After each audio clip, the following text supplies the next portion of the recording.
वैसे तो दोस्तों ये सवाल 28 जनवरी यानी जब महागठबंधन की सरकार खत्म हुई थी और बीजेपी के साथ नीतीश कुमार ने सरकार बनाई थी तब से ही उठ रहा है।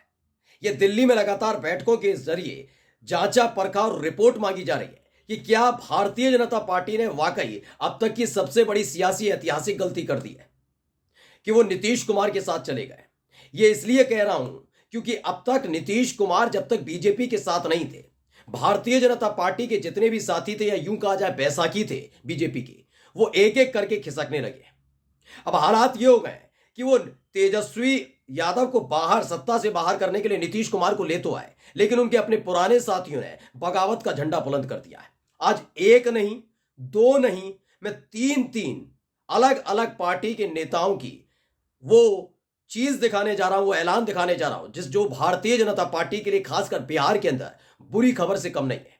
नमस्कार, मैं हूं प्राज्वल गौतम और आप देख रहे हैं न्यूज सर्किल। वैसे तो आप देख ही रहे हैं कि अलग अलग दल के नेता, मतलब खासकर कांग्रेस पार्टी के नेता टूट टूट कर भारतीय जनता पार्टी में शामिल हुए। आपने देखा ही किस तरह से महाराष्ट्र के अंदर पहले मिलिंद देवड़ा, उसके बाद चले गए अशोक चौहान। ये लगातार नेताओं का टूटना जा रही है। अभी खबर भी आ गई थी कमलनाथ भी जा रहे हैं अपने बेटे के साथ। ये भारतीय जनता पार्टी की मजबूती से ज्यादा कांग्रेस की टूटन की खबर ज्यादा है कि वो किस तरह से कमजोर हो रही है।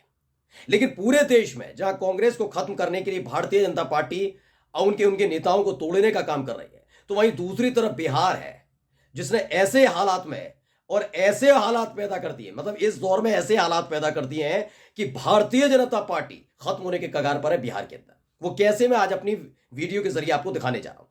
क्योंकि अब तक था कि पहले चिराग पासवान, उसके बाद संतोष मांझी यानी जीतन राम मांझी के बेटे और हिंदुस्तानी आवामी मोर्चा के वो राष्ट्रीय अध्यक्ष हैं उन्होंने, और अब तीसरे साथी यानी उपेंद्र कुशवाहा की तरफ से भी एनडीए और खासकर भारतीय जनता पार्टी को चुनौती दे दी गई है।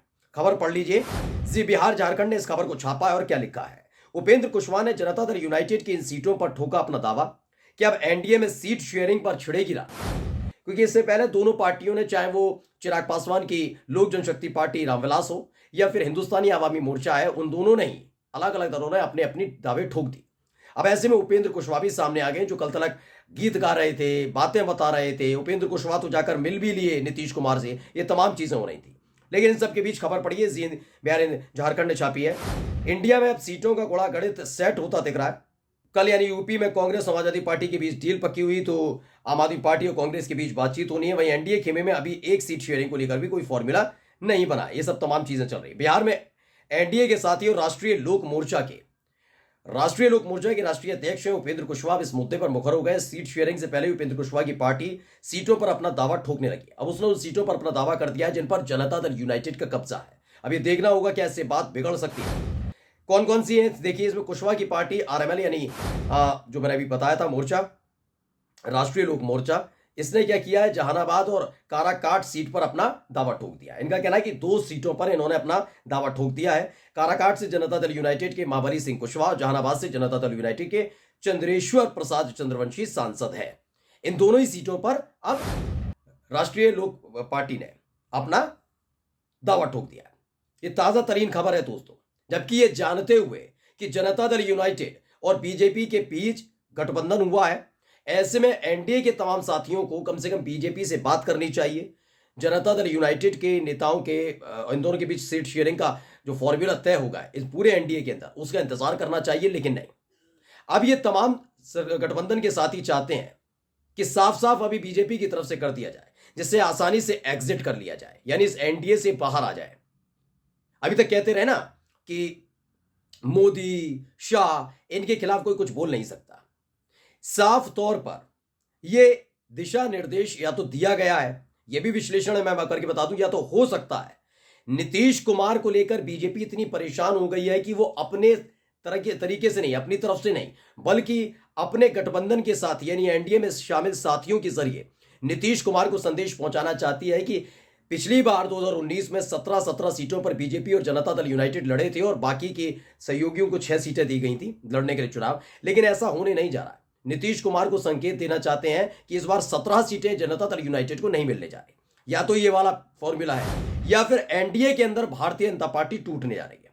मतलब उसके एक और साथी ने बगावत का बिगुल बजा दिया है। क्योंकि ये वाला जो फॉर्मूला है उपेंद्र कुशवाहा का, ये बीजेपी के खिलाफ सीधे तौर पर नहीं है, बल्कि जनता दल यूनाइटेड के खिलाफ है, क्योंकि इन दोनों सीटों पर, चाहे वो काराकाट की सीट हो या जहानाबाद सीट हो, दोनों पे जनता दल यूनाइटेड के सांसद है।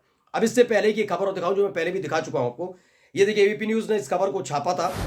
ये 19 फरवरी की खबर थी, जिसमें पता लगा था कि क्या लिखा है, 12 से 13 सीटों पर तैयारी है, संतोष सुमन का दावा, हम की मांग से एनडीए में फंसेगा पैर। यानी 12 से 13 सीटों पर हिंदुस्तानी आवामी मोर्चा ने अपना दावा ठोक दिया है। ये वही हिंदुस्तानी आवामी मोर्चा है जिसने फ्लोर टेस्ट के दौरान बीजेपी और नीतीश कुमार की साख को बचाया था। 4 विधायक हैं इनके पास।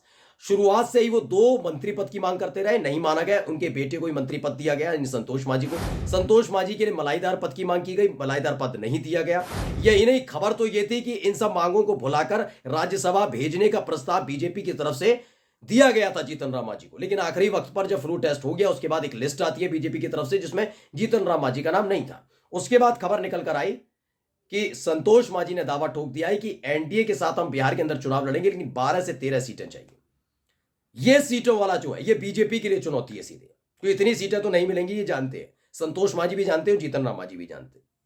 उसके बावजूद भी उन्होंने 12 से 13 सीटों पर अपना दावा ठोक दिया है। माना जा रहा है इन 12 और से 13 सीटें जो हैं, इसमें जनता दल यूनाइटेड की भी सीटें शामिल है और इसमें बीजेपी के जो मौजूदा सांसद है उनकी सीटें भी शामिल है। इससे पहले याद करिएगा, आपके अपने चैनल न्यूज सर्किल ने आपको दिखाया था कि कैसे हिंदुस्तान ने खबर छापी और क्या लिखा है। फिर नीतीश से भिड़ेंगे चिराग पासवान, 11 सीटों पर लोक जनशक्ति पार्टी के प्रभारी का ऐलान हुआ है। 5 लोकसभा जनता दल यूनाइटेड बीजेपी की। इसमें बताया गया कि बीजेपी की भी कई सीटों पर और जनता दल यूनाइटेड की जो मौजूदा सांसद है, यानी बीजेपी और जनता दल यूनाइटेड के जहां जहां सांसद है, वहां पर चिराग पासवान ने अपनी पार्टी यानी लोक जनशक्ति पार्टी रामविलास से प्रभारी नियुक्त कर दिए। यानी ये 2 पार्टियों ने सीधे तौर पर, हिंदुस्तानी अवामी मोर्चा और चिराग पासवान की लोक जनशक्ति पार्टी रामविलास ने सीधे तौर पर जनता दल यूनाइटेड के साथ साथ भारतीय जनता पार्टी को भी चुनौती दे दी है। उपेंद्र कुशवाहा ने भी वो काम नहीं किया। वो जनता दल यूनाइटेड के सांसदों के खिलाफ अपने प्रत्याशी उतारने की बात कर रहे हैं, दावा ठोक रहे हैं उनकी सीटों पर। फिलहाल इन जगह बहुत हिसाब किताब बिगड़ गया है। वहीं जनता दल यूनाइटेड के एक विधायक हैं गोपाल मंडल, उनका मैंने बयान सुनाई दिया। उन्होंने साफ तौर पर कह दिया कि भागलपुर से इस बार मैं ही चुनाव लड़ूंगा, जबकि अजय मंडल है वहां से, उनका कहना है बीमार चल रहे हैं। खबर थी शहनवाज हुसैन को शायद चुनाव लड़ाया जाएगा, लेकिन उन्होंने कहा शाहनवाज कई बार जीत लिए, कई बार हो लिए, इस बार मैं लड़ूंगा चुनाव और मैं ही जीतूंगा, ये गोपाल मंडल ने कहा है। यानी एनडीए के अंदर इस समय जो खिचड़ी पक रही है, वो खिचड़ी बताती है कि आने वाले वक्त में भारतीय जनता पार्टी बिहार के अंदर अकेली होने जा रही है। और ये बीजेपी के नेता भी जानते हैं, बीजेपी के विधायक जानते हैं, बीजेपी के सांसद जानते हैं कि अगर अकेले अपने दम पर बिहार में बीजेपी ने गलती से भी चुनाव लड़ा तो न केवल हार होगी, बल्कि कई उनके सांसदों की जमानत भी जब्त हो सकती है। और ऐसे में जब मोदी जी तीसरी बार इतिहास रचने के लिए छटपटा रहे हैं, यानी प्रधानमंत्री बनने के लिए छटपटा रहे हैं, ऐसे में उत्तर प्रदेश के बाद सबसे ज्यादा जरूरी है उनके लिए बिहार में चुनाव जीतना, यानी बिहार में ज्यादा से ज्यादा सीटें जीतना। और इसी में रायता फैला दिया उनके अपने ही सहयोगियों ने। नमस्कार।